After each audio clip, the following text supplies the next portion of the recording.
It was a fantastic experience for us. I was really pleased how well Japan played. They got stuck in. We wanted a game that test us today. You know, we put out a different team, different combinations. Wanted to see how players would combine in different positions, and we were tested. We probably got seduced by the game in the first couple of minutes, scoring an easy try.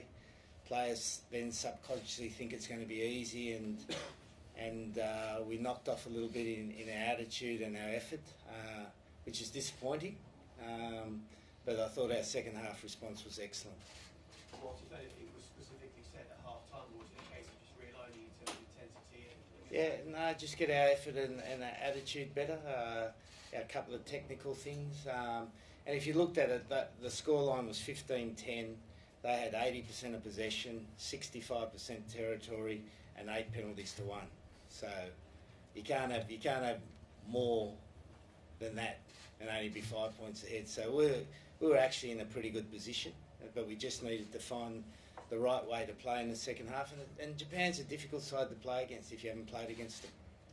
In terms of positives, obviously Joe Fabio Senior getting his first try on his debut, did pretty well, didn't he? Yeah, no, he'll score plenty, mate. He's a big lad. He's got pace. He's got power. As we said, he can find the line. So he's going to score a few more at Twickenham down that left-hand side. What else would you pick out as one or two perhaps highlights or positives, particularly for the last half an hour? Oh, look, mate, just the way we responded. You know, we played like England in the second half. I can only recall Japan getting in our 22 maybe once. You know, those stats that we had in the first half were probably, apart from the referee, was probably the opposite in the second half. George, obviously 50 cap, congratulations on captaining a winning side. How was it for you out there? Oh yeah, well, it was a proud day, obviously for me and my family first and foremost. I said it in the week though, it was all about the team today and getting a win. And like Eddie said, the second half was a lot more pleasing from our point of view. Just the attitude that we showed, a bit more life about us, a bit more energy about us. Hunting Japan down a little bit, going getting the ball back, and took a few opportunities near the end of the game. So we'll learn quickly from the difference between the first half and second half.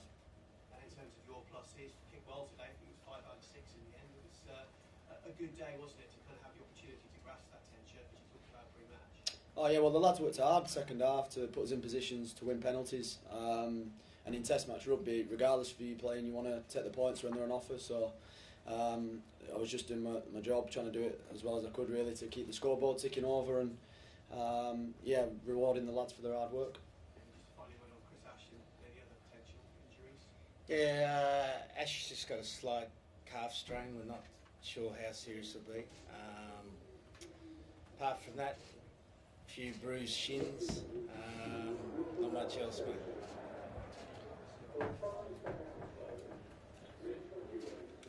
It's not like the old days, mate.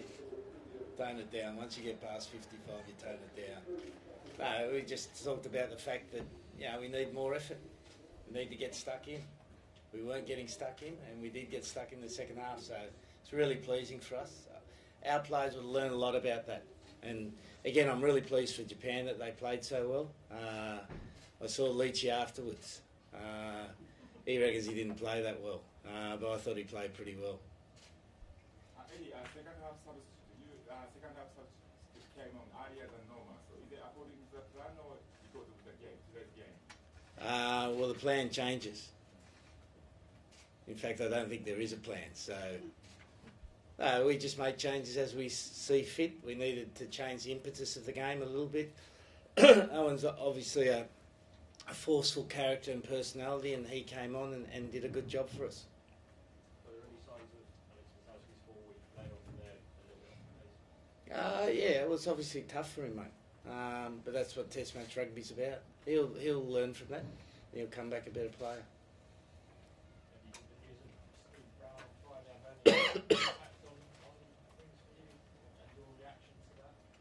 Look, he's a good guy, really good guy. I enjoyed working with him. But he's made a decision to leave the RFU. I'm not privy to why, and he'll be sorely missed. I'll certainly miss him. I'm sure the rest of the organisation will miss him. But life moves on, and the RFU will keep pounding forward. Well, I'm not sure, mate. The only thing I can do is coach the team. That's the only thing I can do. 100%, yeah, no. Good guy, good skills, had a nice manner as a CEO, was very supportive of the team, certainly be missed. I had a cup of tea with him, I can't remember, mate. You know what happens when you get past 55, you can't remember things. Yeah, no, very surprised when I learnt about it. Because, I think he was enjoying the job. But you got to remember those CEO jobs, particularly CEO of English rugby, is a difficult job. You've got so many conflicting interests. You're always trying to manage the parties, and it's a wearing job. It's a bit like being the head coach, mate. Just in terms of your plans for the World Cup, it's probably not ideal for the region, but any impact on your planning for the World Cup? Well, my job's to make sure it doesn't impact.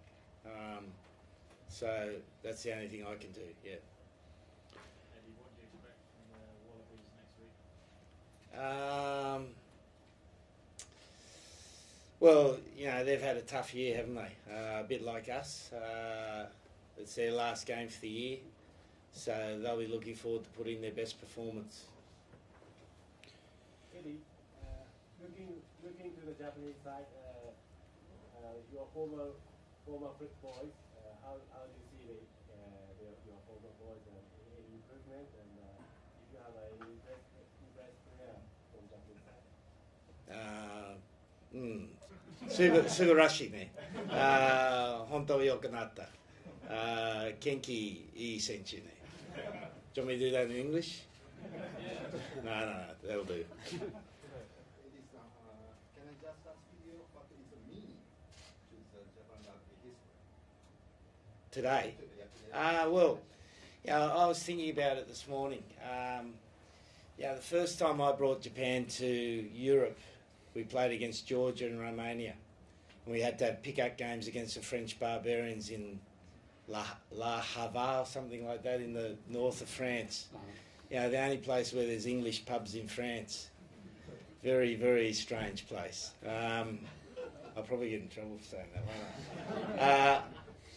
But now Japan gets to play the All Blacks. They get to play England at Twickenham in front of 81,000 people. It's fantastic for the country. It's a proper rugby country now that people treat seriously. And again, the performance today only reinforces that. So it's something to be proud of for the Japanese media here and for the Japanese rugby community. Jamie and Tony Brown are doing an excellent job. Leach is continuing on being a very good captain. He's got some great young players coming through. And I think the Sunwolves, I know in Japan that's quite a controversial topic, but there's such an important team for the development of Japanese young players. You can see those young players can come through and play Test rugby quicker now. The little hooker, what's his name, Niwa, from Cannon, is he? He shows the benefit of playing Super Rugby.